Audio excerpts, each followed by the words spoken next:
Fala, Xamihani, tudo bem com vocês? Na aula de hoje vamos conhecer um pouco mais sobre as camadas da atmosfera. Se liga, é depois da vinheta.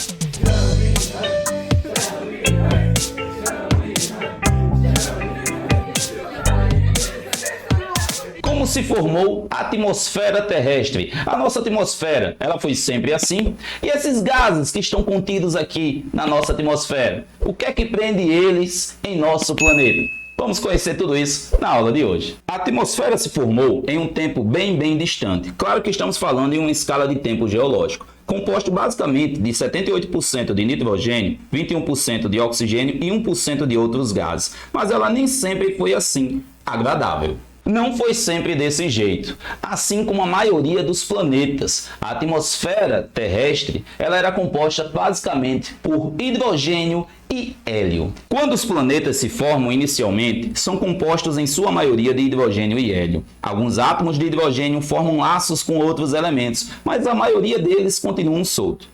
Tanto o hidrogênio como o hélio são elementos que tendem a evaporar para o espaço com o passar do tempo. Um planeta como Júpiter, 11 vezes maior que a Terra, tem a gravidade suficiente para atrair esse tipo de átomos, enquanto a Terra não tem. Você já deve ter ouvido falar que a atmosfera é um conjunto de gases que envolve o nosso planeta. Você também deve ter ouvido falar que os gases atmosféricos estão presos em nosso planeta pela força gravitacional. O campo magnético da Terra, por sua vez, composto por níquel e ferro, localizado no núcleo da Terra, acaba gerando uma polaridade que é capaz de interagir com as radiações eletromagnéticas, desviando-as de sua trajetória inicial. Mas essa teoria é a mais aceita? Os outros astros, eles também possuem atmosfera? Na verdade, não.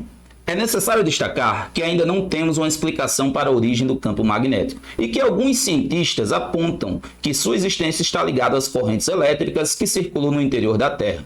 Já em relação à Lua, a mesma apresenta apenas 1/6 da gravidade da Terra, não sendo suficiente para sustentar uma atmosfera. Já falamos da composição dos gases da atmosfera terrestre. Agora vamos entender um pouco mais a respeito das suas funções. E a primeira delas que devemos destacar é a respeito do efeito estufa. Afinal, ele é responsável pela manutenção da temperatura em nosso planeta. Sem o efeito estufa, estima-se que as temperaturas da Terra seriam negativas. Outra função da atmosfera é basicamente a filtragem dos raios nocivos ou os raios ultravioletas. Além disso, a atmosfera protege o planeta dos choques de meteoros, pois a maior parte deles se queima e se desintegra quando nela penetra.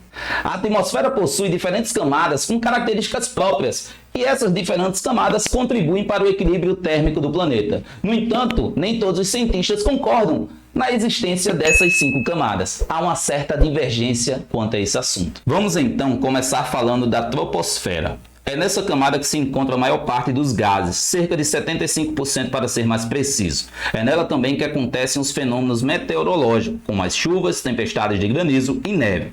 Nessa camada transita a maior parte dos veículos aéreos ou do transporte aéreo, e as temperaturas diminuem à medida que aumenta a altitude. É por isso que podemos dizer, Xamihani, que lá na região do semiárido nordestino, as regiões serranas, como a cidade, por exemplo, de Martins, no Rio Grande do Norte, que apresenta cerca de 800 metros de altitude, apresentam temperaturas mais amenas. Aqui na troposfera funciona desta maneira. Quanto maior a altitude, menor vai ser a temperatura. Já na estratosfera, temos uma grande concentração de ozônio, o que faz a temperatura aumentar. O ozônio é fundamental para a superfície terrestre, pois funciona como filtro para a radiação ultravioleta. Ou seja, Xamihani, se você observar, a temperatura vai de menos 60 graus até menos 20. Então, há um aumento da temperatura. No entanto, quando nos aproximamos, por exemplo, da mesosfera, que quer dizer meio do caminho, se você observar as nossas 5 camadas, a mesosfera está exatamente no meio delas.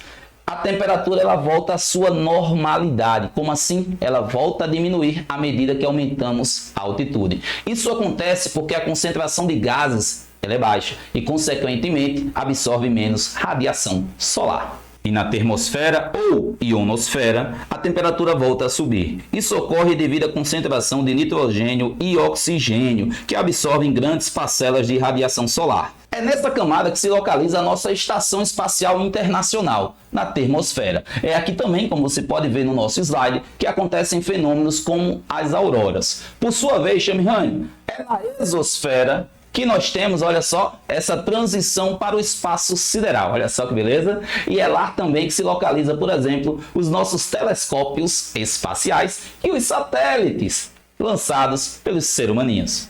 Chegamos ao fim da nossa aula e se você gostou da aula de hoje, deixa aí o seu like, compartilhe esse vídeo nas redes sociais e também comenta aqui as suas dúvidas a respeito desse conteúdo. Fica ligado que semana que vem tem vídeo novo. Valeu!